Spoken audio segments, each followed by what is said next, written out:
बातम्यांचा बुलंद आवाज महा 24 तास.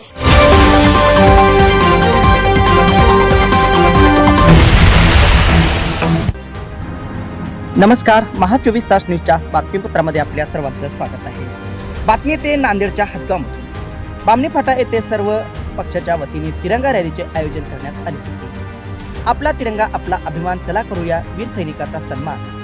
पाकिस्तानचे कंबरडे मोडून ऑपरेशन सिंदूर यशस्वीरित्या पार पाडणाऱ्या भारतीय सैन्याच्या सन्मानात तिरंगा रॅली बामणी फाटा तालुका हदगाव येथे आज रोजी आयोजित करण्यात आली होती. या तिरंगा रॅलीमध्ये वंदे मातरम, भारत माता की जय घोषणाने बामणी फाटा मार्केट दुमदुमले.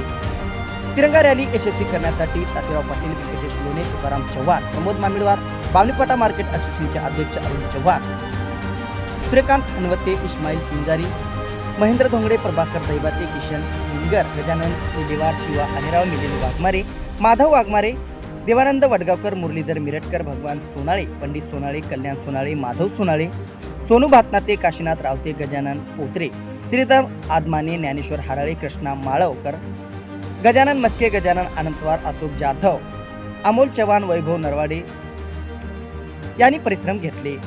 या तिरंगा रॅलीमध्ये परिसरातील पिंपरखेड, नेवरवाडी, तालन, उंचाडा, करमुडी, शिबदरा, जगापूर, गायतोंड, चिंचगव्हाण, कारला, मारझळा, चोरंबा खुर्द, वरवट, मार्लेगाव, बरटशेवाळा, कणकेवाडी, सावरगाव आदी ठिकाणावरून सर्व पक्षाचे पदाधिकारी, कार्यकर्ते व नागरिक मोठ्या संख्येने रॅलीमध्ये सहभागी झाले होते. तिरंगा रॅलीमध्ये मराठा पोलीस स्टेशनच्या वतीने मोठ्या प्रमाणात पोलीस बंदोबस्त सुद्धा ठेवण्यात आला होता.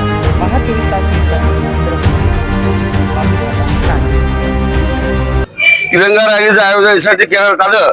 भारतीय सैन्याला मनोबल वाढवण्यासाठी आपल्या निष्पाप 27 पर्यटकांना जी हत्या केली होती त्याचा बदला आपल्या बहादर सैनिकांनी पाकिस्तानमध्ये घुसून सामान्य नागरिकाला कुठलाही त्रास न होता दहशतवाद्यांचे हल्ले नष्ट केले आणि पाकिस्तानला धडा शिकून दिला. ते पण हल्ले नष्ट करतोच आमच्या 2 महिला अधिकारी जे शेरणी आहेत भारताच्या, त्यांनी दाखवून दिले. बाकीचे सैनिकांची बाकी झाले आमची.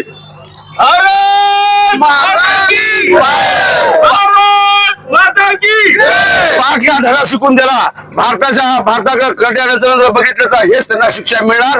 येणाऱ्या काळामध्ये या देशाचे पंतप्रधान नरेंद्र मोदी साहेबांनी कडक निष्ठुर भावना हे करून या देशाचे अतिशय चांगल्या रीतीने त्यांनी हे मिशन पार केलं आणि सिंदूर मिशन हे नाव देऊन महिलांना न्याय देण्यात आला. 27 तारखेला पहलगाव हल्ल्यामध्ये निष्पाप नागरिकाला दहशतवाद्यांनी मारलं.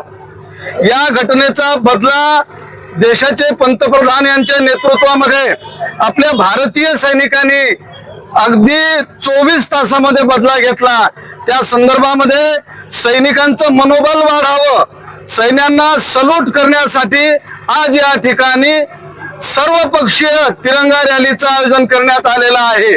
या तिरंगा रॅलीमध्ये बामणी फाटा येथील सर्व व्यापारी, अगदी छोट्यातले छोटे व्यापारी, मोठे व्यापारी, कपडा व्यापारी, किराणा दुकानदार, पानपट्टीवाले, पाणीपुरीवाले, अगदी सगळेजण, सर्वसामान्य, सर्व देशप्रेमी या रॅलीमध्ये सहभागी झालेले आहेत. यापुढे पाकने किंवा दहशतवाद्याने निष्पाप नागरिकांचा जर बळी घेतला तर त्यांचा सडेतोड उत्तर भारत देईल. आणि या दहशतवाद्याला नष्ट केल्यामुळे भारताची जगामध्ये मान उंचावली आणि या जगामध्ये नरेंद्र मोदी साहेबांचं नेतृत्व अगदी त्यांच्या उंचीमध्ये आणखी वाढ झाली. तिरंगा रॅलीचं महत्व सगळ्यांनाच कळालेलं आहे. आता आमचे तालुका अध्यक्ष आणि लोणे साहेब दोघंही बोललेले आहेत. मला फार काही जास्त बोलायचं नाही, पण दहशतवाद्याला धडा खरंच या भारतानं त्याला दाखवून दिला आहे पाकिस्तानला की काय राहते. आणि खरं म्हणलं तर आजपर्यंत या दहशतवाद्याला एवढा मोठी शिक्षा आजपर्यंत कोणच केली नाही.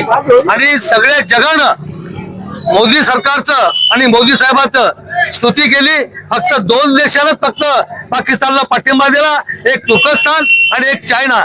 बाकी पूर्ण जगातल्या एकाही देशानं पाठिंबा दिला नाही. आणि भारतातले सर्व विरोधी पक्षासहित पूर्ण भारत सरकारच्या पाठीशी खंबीरपणे उभा राहिला आणि या सैन्याला बळ देण्यासाठी आजची रॅली आपण काढली. धन्यवाद.